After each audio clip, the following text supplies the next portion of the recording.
Action हो रहा है। ये बाकी देशों के जहाजों के लिए भी यहां पर आदेश दिए गए हैं कि बाकी देश के जहाज भी अगर स्ट्रेट ऑफ हॉर्मुज को पार करते हैं तो उन्हें पार नहीं करने दिया जाए। अगर कोई देश नहीं मानता है तो उसे हमला करने को लेकर भी यहां पर डोनाल्ड ट्रंप की ओर से आदेश दिए गए हैं।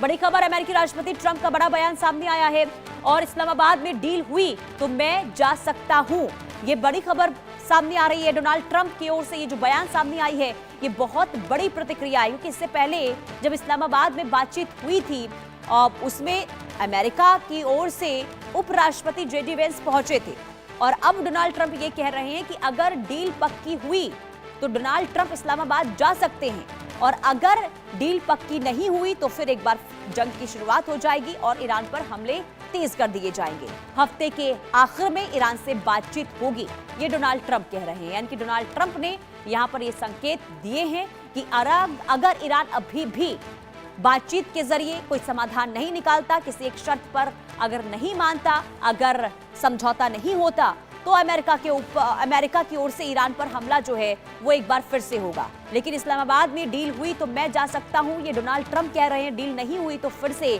जंग हो सकती है।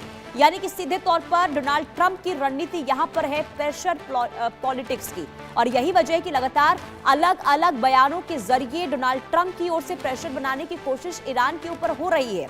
एक तरफ स्ट्रेट ऑफ हॉर्मुज को लेकर डोनाल्ड ट्रंप ये कह रहे हैं कि जब तक कोई डील नहीं होती तब तक स्ट्रेट ऑफ हॉर्मुज से नाकेबंदी नहीं हटेगी, और अब यहां पर ये कह रहे हैं कि अगर डील नहीं हुई तो फिर जंग होगी और अमेरिका एक बार फिर से विध्वंसक हमला करेगा ईरान के ऊपर।